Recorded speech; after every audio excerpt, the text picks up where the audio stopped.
दोस्तों, स्वागत है आपका हमारे YouTube चैनल में। दोस्तों, आज हम बात करने जा रहे हैं दोस्तों फिजिक्स क्लास 12th में का दोस्तों एक बहुत ही महत्वपूर्ण टॉपिक जिसका नाम है दोस्तों किरचॉफ के नियम।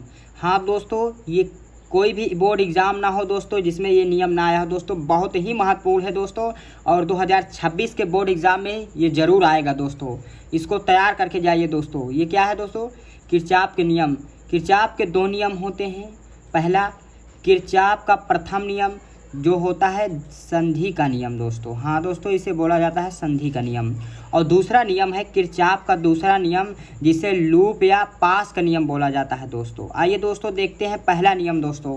पहला नियम देखते हैं दोस्तों, क्या कह रहा है दोस्तों पहला नियम।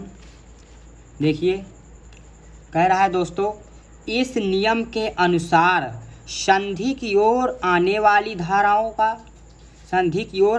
धाराओं का योग तथा संधि से दूर जाने वाली धाराओं के योग के बराबर होता है दोस्तों यहाँ पर कह रहा है दोस्तों संधि की ओर आने वाली धारा दोस्तों, जैसे संधि की ओर दोस्तों I1 आ रही है, I2 आ रही है, I3 आ रही है दोस्तों। और लिखा है दोस्तों संधि से दूर जाने वाली धाराएं दोस्तों, यहाँ पर दूर क्या जा रही है दोस्तों?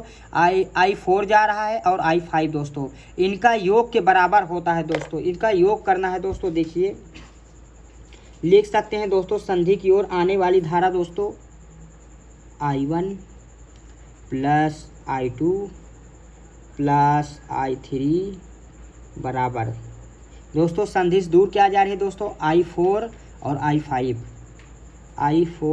प्लस I5 दोस्तों। इधर इसको उठा के लाते हैं, पक्षांतर करने पर I1 प्लस I2 और प्लस I3 इधर लाएंगे दोस्तों I4, ये क्या होगा दोस्तों? I5 बराबर 0 दोस्तों। इसे आप लिख सकते हैं दोस्तों, इनका जो टोटल योग होगा दोस्तों सिग्मा से डिनोट करते हैं दोस्तों I बराबर 0। अतः लिख सकते हैं दोस्तों, यहाँ पर लिख लीजिए, अतः लिख लीजिए दोस्तों, अतः संधि की ओर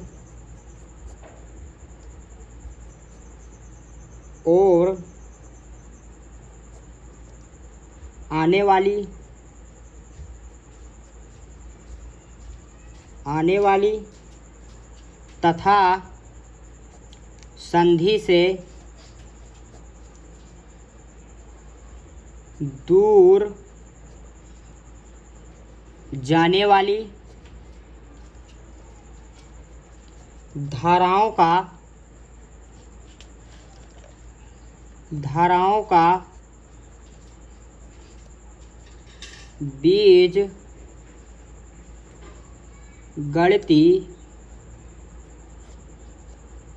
योग शून्य होता है दोस्तों। जब इसका आप जोड़ोगे दोस्तों, योग करोगे, इनका बीज गणितीय योग टोटल जो है दोस्तों, इनका बीज गणितीय योग शून्य होता है दोस्तों। ये है दोस्तों प्रथम नियम दोस्तों, जिसे बोला जाता है संधि का नियम दोस्तों। ये किरचॉफ का प्रथम नियम है दोस्तों। आइए अब देखते हैं दूसरा नियम दोस्तों, जिसे द्वितीय नियम कहते हैं दोस्तों। द्वितीय नियम में क्या है दोस्तों? द्वितीय नियम या लूप का नियम। दूसरा नियम है दोस्तों लूप का नियम। इसको क्या कहते हैं दोस्तों? इसे बोल्टता का नियम भी कहा जाता है दोस्तों। ये नियम क्या कहता है? इस नियम के अनुसार वैद्युत परिपथ के किसी बंद पास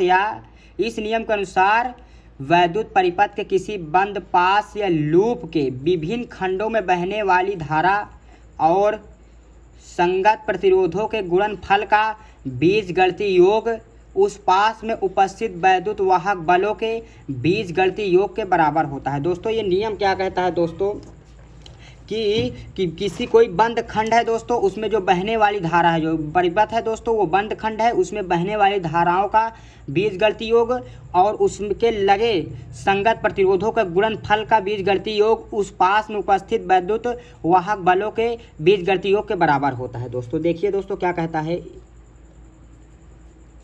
दोस्तों, इस नियम के अनुसार ये नियम क्या कहता है दोस्तों? ये यही नियम कहता है दोस्तों, इसे बोला जाता है दोस्तों, इसे हम बोल सकते हैं, यहाँ पर I क्या है दोस्तों? यहाँ पर दोस्तों I धारा है और दोस्तों यहाँ पर ई क्या है, वैद्युत वाहक बल, वाहक बल है दोस्तों। तो यही नियम कहता है दोस्तों कि इस नियम के अनुसार वैद्युत परिपथ के किसी बंद पास या विभिन्न खंडों में बहने वाली धारा I और उसमें लगे जो संगत प्रतिरोध है R का गुणनफल का बीजगणितीय योग और उस पास में उपस्थित वैद्युत वाहक बलों के बीजगणितीय योग के दोस्तों, ये जो सिग्मा है दोस्तों, ये योग को बताता है दोस्तों, बीजगणितीय योग के बराबर होता है दोस्तों, ये नियम कहता है दोस्तों। आइए दोस्तों अब इस नियम को हम और ही निगमन करते हैं दोस्तों। अब क्या करने जा रहा हूँ दोस्तों, यहाँ पर मैं एक परिपथ बनाने जा रहा हूँ दोस्तों। देखिए दोस्तों, यहाँ पर मैं एक परिपथ बनाने जा रहा हूँ।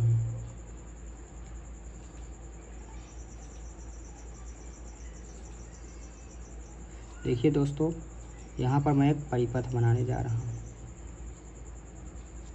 देखिए दोस्तों, एक और परिपथ बना लेता हूँ।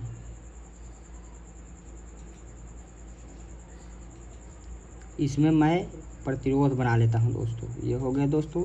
और एक तीसरा भी मैं बना लेता हूँ। देखिए दोस्तों, यहाँ पर अब मैं क्या करने जा रहा हूँ। देखिए दोस्तों, यहाँ पर मैं एक प्रतिरोध और बना लेता हूँ दोस्तों। बना लिया दोस्तों। अब क्या काम करेंगे दोस्तों, इन तीनों को आपस में हम कनेक्ट करेंगे। देखिए दोस्तों, अब हम इन तीनों को आपस में कनेक्ट करते हैं, यानी जोड़ते हैं दोस्तों।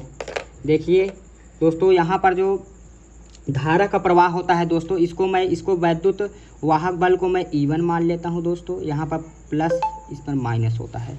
इसके वैद्युत वाहक बल को दोस्तों इसको हम E2 मान लेते, इससे प्लस और माइनस हो गया दोस्तों। और दोस्तों इसका प्रतिरोध जो है दोस्तों, हम इसे R1 मान लेते हैं दोस्तों। और क्या मानते हैं दोस्तों, इसे मैं R2 मान लेता हूँ दोस्तों। नीचे वाले को यहाँ पर मैं R2 मान लेता हूँ दोस्तों, और इसे मैं R3 मान लेता हूँ दोस्तों। अब धारा का प्रवाह इसमें कैसे होगा दोस्तों,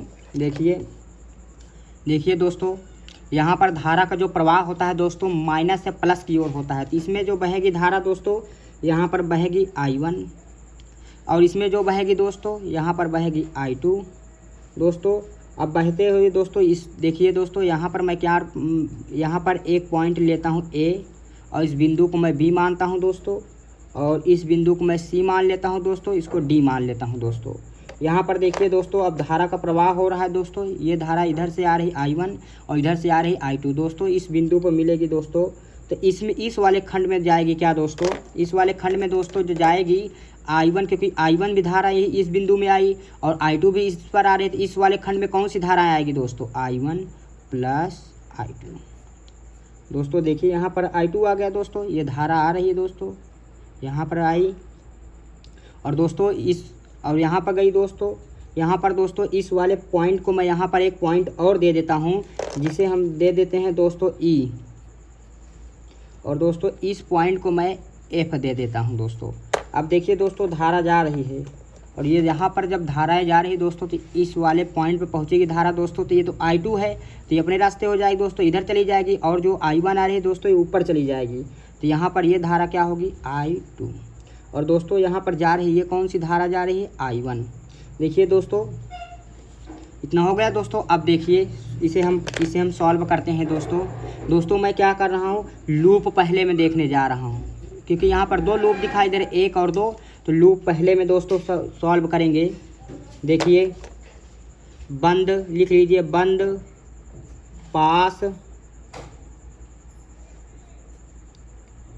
1 से दोस्तों हम क्या करेंगे, यहाँ पर हम ए से B जाएंगे दोस्तों, और C से D जाएंगे दोस्तों, फिर A आएंगे। तो लिख लीजिए दोस्तों, यहाँ पर A B C D A से दोस्तों। देखिए अब इसे हम सॉल्व करते हैं दोस्तों। देखिए, आप A से B जा रहे हो दोस्तों, A से आप B जा रहे हो, आपकी डायरेक्शन इधर है दोस्तों जाने की, और धारा की डायरेक्शन इधर आ रही है दोस्तों। तो एक दूसरे के विपरीत है दोस्तों। तो क्या होता है, इस नियम कहता है कि इनकी धारा और प्रतिरोध को आपस में गुणा करना है दोस्तों। तो यहाँ पर देखिए दोस्तों, आपके डायरेक्शन जाने की इधर है दोस्तों, धारा इधर है, तो यहाँ पर आप लिख लीजिए -I1, और इधर प्रतिरोध क्या लगा है दोस्तों, R1। फिर देखिए दोस्तों, आप ऐसे गए दोस्तों, ऐसे गए, फिर आप इस वाले खंड में आए दोस्तों। तो आपकी डायरेक्शन दोस्तों और धारा का भी डायरेक्शन सेम है। देखिए दोस्तों, आप बी से गए फिर सी पे आएंगे तो इसकी डायरेक्शन दोस्तों, आपकी डायरेक्शन और धारा का डायरेक्शन सेम है दोस्तों। यहाँ पर हम प्लस I2 लिख लेते हैं और यहाँ प्रतिरोध क्या है दोस्तों, R2। इतना हो गया दोस्तों। अब देखिए इस वाले खंड में देखिए दोस्तों, वैद्युत आप इधर जा रहे थे दोस्तों और इधर जा रहे थे, वैद्युत वाहक बल की धारा की दिशा इधर है दोस्तों, तो यहाँ पर वैद्युत वाहक बल क्या होगा दोस्तों, माइनस में हो जाएगा। तो इस पर लिख सकते हैं आप -E1। फिर दोस्तों आप इधर आ रहे थे, अब आप इधर जा रहे थे, वैद्युत धारा इधर जा रही है दोस्तों, तो यहाँ पर वैद्युत वाहक बल भी दोस्तों निगेटिव होगा। फिर आप इधर जा रहे हैं दोस्तों, जैसे ही आप इधर आए तो आपकी डायरेक्शन और जो इधर इसमें धारा का डायरेक्शन सेम है, इसमें भी जो वैद्युत वाहक बल होगा उस वहाँ पर इसको प्लस में लिखा जाएगा दोस्तों। तो इससे आप लिख सकते हैं +E2। यहाँ पर दोस्तों आप माइनस कॉमन ले लीजिए तो होगा क्या, I1 R1 -I2 R2, और दोस्तों यहाँ पर क्या होगा, E1 -E2। दोस्तों इतना हो गया। अब देखिए दोस्तों, अब मैं लूप दूसरा लेने जा रहा हूँ। ये एक लूप हो गया दोस्तों, अब मैं लूप लूँगा दूसरा, ये वाला लूप ले रहा हूँ दोस्तों। अब देखिए क्या करेंगे, लिख लीजिए दोस्तों, बंद पास 2 से क्या होगा दोस्तों। अब मैं क्या करूंगा दोस्तों, यहाँ पर मैं D से E पे जाऊंगा दोस्तों, फिर F पे जाऊंगा दोस्तों, फिर C पे जाऊंगा, फिर D पे आऊंगा। तो लिख सकते हैं आप DE F C D से लिख लिए इतना। देखिए अब क्या करेंगे, देखिए दोस्तों आप इधर आ रहे हैं दोस्तों, और आपकी आने की डायरेक्शन दोस्तों और धारा की डायरेक्शन भी सेम है दोस्तों। तो इसमें धारा कौन सी आ रही है दोस्तों, I1 + I2 आ रही है। तो यहाँ पर आप लिख लीजिए I1 + I2। इतना हो गया दोस्तों। और इसमें प्रतिरोध क्या लगा है, R3 हो गया दोस्तों। फिर आप देखिए ऐसे आप गए, ऐसे गए, जाते जाते यहाँ पर आप पहुँचे दोस्तों। जैसे यहाँ पर आप पहुँचे दोस्तों, आप यहाँ पर धारा कौन सी आ रही है, I2, और प्रतिरोध क्या है लिखा है दोस्तों, प्रतिरोध क्या है यहाँ पर R2। तो दोनों को दोस्तों, क्योंकि आपकी डायरेक्शन और धारा की डायरेक्शन दोनों सेम है, तो इसको हम प्लस में जोड़ देंगे। तो लिख सकते हो आप R2, और यहाँ पर प्रतिरोध क्या लगा है दोस्तों, R2। और दोस्तों वैद्युत वाहक बल देख लीजिए दोस्तों, क्योंकि इस वाले खंड में दोस्तों तो वैद्युत वाहक बल एक ही था, इसे लिख लीजिए E2। दोस्तों यही किरचॉफ का दूसरा नियम है दोस्तों, बहुत महत्वपूर्ण नियम है दोस्तों। आपके लिए बोर्ड एग्जाम में ज़रूर आएगा दोस्तों। यदि आपको हमारी वीडियो अच्छी लगी हो दोस्तों तो चैनल को सब्सक्राइब करें और वीडियो को लाइक करें।